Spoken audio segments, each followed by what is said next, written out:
अस्सलाम वालेकुम दोस्तों, क्या हाल है। उम्मीद करता हूँ कि सब दोस्त खैरियत से होंगे। नदीम भाई इस चैनल में खुश आमदीद।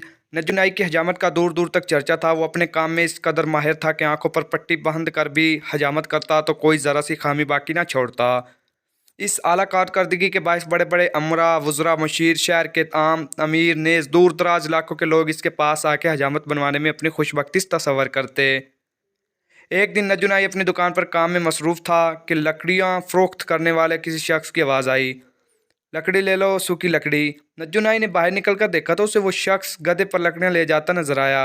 नज्जू नाई बोला, 2 आने लो और लकड़ी दे दो भाई। 1 मन लकड़ी के सिर्फ 2 आने। तोबा तोबा। लकड़ी फरोश मुंह बना के जाने लगा तो नज्जू नाई उसे देखकर कुछ सोचने लगा।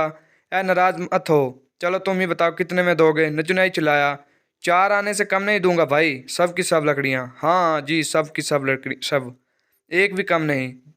हाँ जी, एक भी कम नहीं। गधे पर लदी तमाम लकड़ियाँ दूंगा। सोच लो मियाँ, कहीं बाद में सोचना कैसा जी। ये तो मेरा रोज का धंधा है। अच्छा, तो चलो फिर उतारो सब लकड़ी और अपने पैसे लो। अभी लीजिए जी। लकड़ी फरोश ने गधे से तमाम लकड़ियाँ उतार के दुकान के अंदर एक तरफ रख दी और हाथ झाड़ने के बाद कीमत तलब की। अरे माल तो पूरा दो जनाब, माल पूरा दिया है। और ये लकड़ी भी तो दो। नज्जू नाई ने काठी की तरफ इशारा करके बोला। जी, ये तो लकड़ी रखने की काठी है तो ये भी लकड़ी ही ना। जी जी क्या जी जी लगा रखी है। तुमने जुबान की थी कि गधे पर लदी तमाम लकड़ियां दूंगा, एक भी कम नहीं होगी। जनाब मजाक छोड़िए, मुझे देर हो रही है, पैसे दीजिए। नज्जू नाई ने पैसे निकाले और गधे की पीठ से काठी उतार कर बोला, ये लो अपने पैसे भाई। ये जुल्म मत करो, गरीब पर रहम करो। लकड़ी फरोश ने हाथ बांधे गिड़गिड़ाया रोया धोया, लेकिन नज्जू नाई ना माना। मजबूर होकर लकड़ी फरोश वहां से चल दिया और सीधा काजी साहब के पास पहुंचा। सारा वाकया सुनाकर इंसाफ तलब किया, लेकिन काजी साहब ने डांट कर भगा दिया क्योंकि वो खुद नज्जू नाई का गाहक था। लकड़ी फरोश कई अहम लोगों के पास गया, लेकिन नज्जू नाई के गाहक होने के बायस कोई इंसाफ के तकाजे पर पूरे ना कर सका। किसी ने उसे बादशाह सलामत के पास जाने का मशवरा दिया तो दिल में उम्मीद की आखिरी किरण लेकर सीधा बादशाह सलामत के दरबार पहुंचा। बादशाह सलामत को तफसील के साथ लुटने की कहानी सुनाई। नज्जू नाई ने अपनी अयारी की बदौलत तुम्हारी सादगी का नाजायज़ फ़ायदा उठाया। बादशाह सलामत ने कहा, सौदा करने से कबल तुम्हें मोहतात होकर गुफ्तगू करनी चाहिए थी बेवकूफ़। हजूर अनपढ़ आदमी हूँ, इसलिए झांसे में आ गया। अब आप ही कुछ कीजिए ताकि लकड़ी लादने की काठी वापस हासिल कर सकूं। ठीक है, अब जैसा मैं कहूँ वैसा ही करना। गौर से सुनो। बादशाह सलामत ने एक तरकीब सोची और उसे कान में बताने लगे। चंद रोज़ बाद लकड़ी फरोश दोबारा नज्जू नाई के पास पहुंचा। हाँ भाई बोलो, कैसे आना हुआ।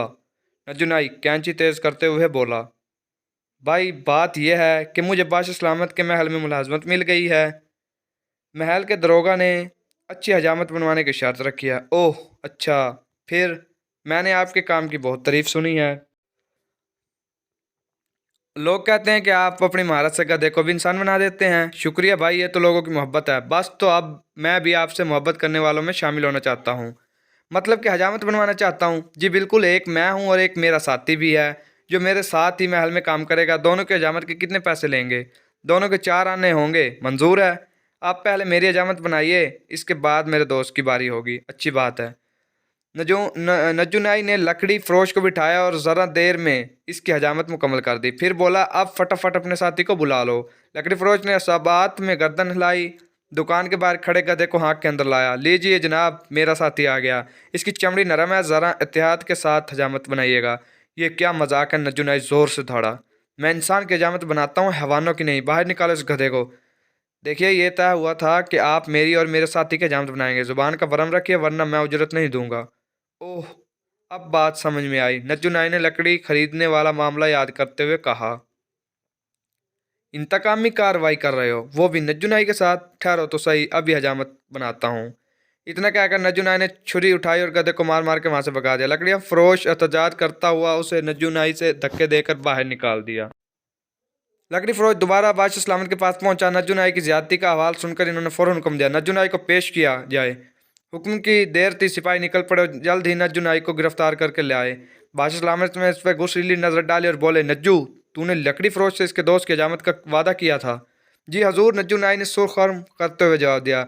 जुबान की अहमियत होती है जानते हो? जी बिल्कुल हजूर, इस बात से इनकार नहीं। तो फिर तूने जो कहा वो क्यों नहीं किया? हजूर मुझे क्या पता था कि इसका दोस्त गधा होगा। गधा है या इंसान, तुम्हें जुबान का भरम रखना चाहिए था। अगर काठी को जलाने की लकड़ी में शुमार करके तो इस्तेमाल कर सकता है, तो गधे की हजामत बनाने में क्या शर्म है? कल बड़े चौक पर तो खुले आम इस आदमी के गधे की हजामत बनाओगे और गधे की काठी इसके मालिक के वापस करोगे। ये हमारा हुक्म है। इतना क्या, अगर बादशाह सलामत वापस महल में चले गए। अगले रोज नज्जू नाई बड़े चौक पर खुले आम गधे की हजामत बना रहा था। बड़े हंस रहे थे, बच्चे तालियां बजा रहे थे। नज्जू नाई की इज्जत खाक में मिल गई थी। चंद रोज बाद शर्म के मारे वो इस इलाके से कहीं और चला गया। मजीद वीडियोज के लिए मेरे चैनल को सब्सक्राइब करें।